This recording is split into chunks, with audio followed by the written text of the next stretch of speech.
Doctor हमारे scientist अगर लग जाएं, जो रामायण काल में होता था कि आदमी का डीएनए ठीक कर दिया जाता था और वो सैकड़ों साल जिंदगी जीता रहता था, कभी भी उसको दुख नहीं आता था। लेकिन यहां तो दवाई की सारी फैक्ट्रियां बंद हो जाएंगी।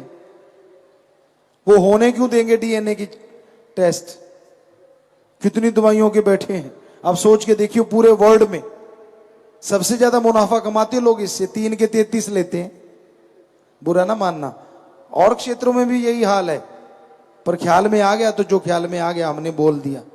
हमें ऐसा लगता है, ये हमारे विचार हैं।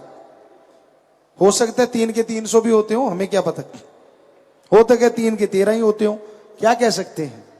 लेकिन है गड़बड़ जरूर, पक्का है। वरना एक ही दवाई एक ही जगह पे हमने देखी है, 3 रुपए की भी मिलती है और 30 रुपए की भी मिलती है। क्यों भाई? सेम साल्ट है, सेम सब कुछ है। वो बेचारा कोई दानिशमंद देता है, कमाई नहीं करता। वो कहता मैं भी 5 पैसे या 10 रुपए से कमाता हूं, इसका मतलब 2 रुपए 90 पैसे की पड़ती है, और उसी के 30 रुपए भी हमने लेते देखा लोगों को। हर बिजनेस में, हर व्यापार में ये चीजें हो रही हैं।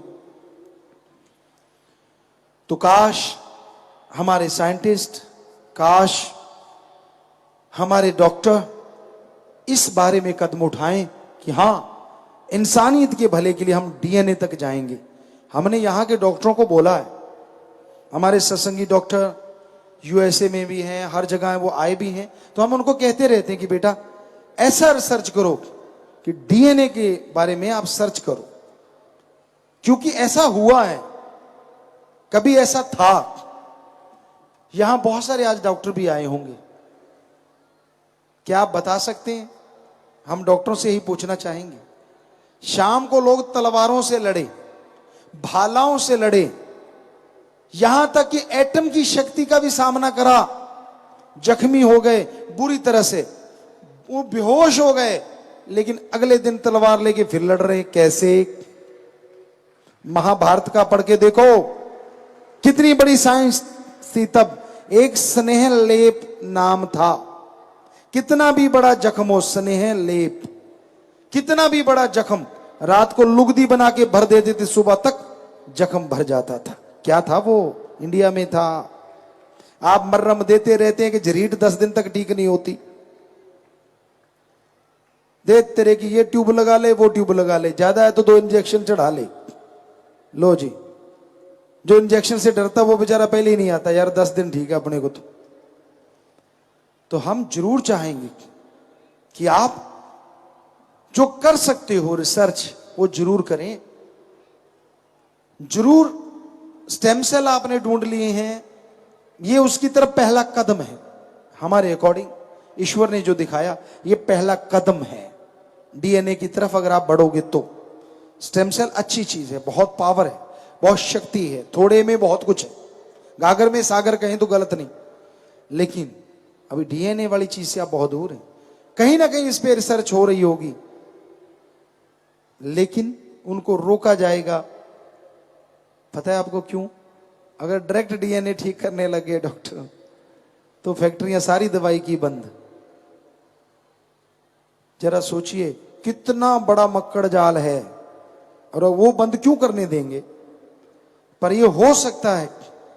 हम हमारे देश के, विदेश के जो भी साइंटिस्ट हैं, जो इंसानियत का भला चाहते हैं, हाथ जोड़ के जरूर गुजारिश करेंगे कि वो डीएनए की तरफ कदम जरूर बढ़ाएं। अरे गरीब से गरीब, अमीर से अमीर, हर इंसान सुखी हो जाएगा। ईश्वर ने समय लिख दिया, वो तो भोगना है, लेकिन क्यों ना तंदुरुस्ती से भोगा जाए। ये पॉसिबल है। डीएनए से ही आदमी का वजन कम हो, ज्यादा हो, कुछ भी किया जा सकता है, कुछ भी। तो ये राम नाम में ही है सब कुछ। कोई समय ऐसा था जब राम नाम का जाप करने वालों ने ये चीजें ढूंढ ली थी।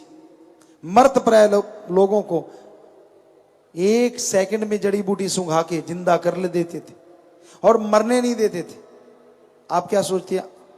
आईसीयू में जाते हैं, वहां कितनी नड़ियां लगी होती, नलकियां लगी होती। क्या आपको बताएं, उदाहरण दें? लक्ष्मण जी मूर्छित हो गए थे, कोमा में चले गए थे, और ये हो गया था कि वो मर्त पर आए हैं।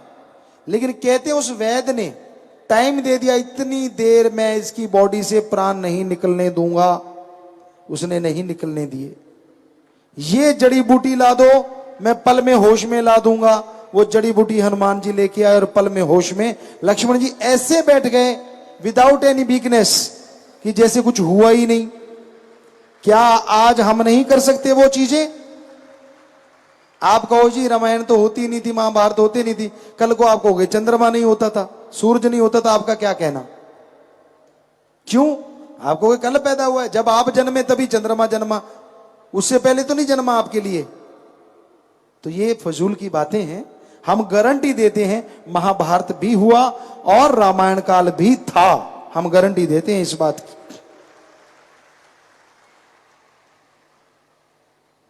आप उसमें बहुत सारी चीजें जान सकते हो अगर गूढ़ अध्ययन करो, बहुत बहुत कुछ।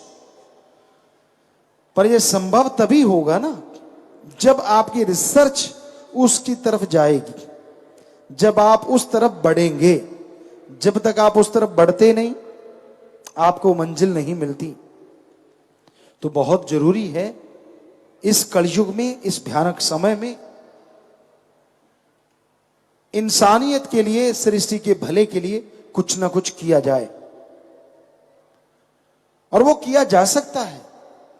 पशु नहीं करेंगे, पक्षी नहीं कर सकता, पेड़ पौधे नहीं, लेकिन इन्हीं से मनुष्य करवा सकता है। इंसान एकमात्र ऐसा है जिसके अंदर दिमाग बेहिसाब है। हाथी के सूंड से कम ताकत है इंसान में, पर उसके सिर पे बैठ के यहां मर्जी लेके चला जाता है। शेर दहाड़ मार दे, आदमी का दिमाग फट जाए, पास से मार दे, कान के पर्दे फट जाएं, लेकिन अपने इशारों पे शेर को नचाता है। और क्या क्या उदाहरण दें आपको, क्या नहीं करता इंसान का दिमाग। और वो भी 10 से 15% की रेंज में, और कहीं 50% तक चले जाओ तो पता नहीं क्या से क्या हो जाए।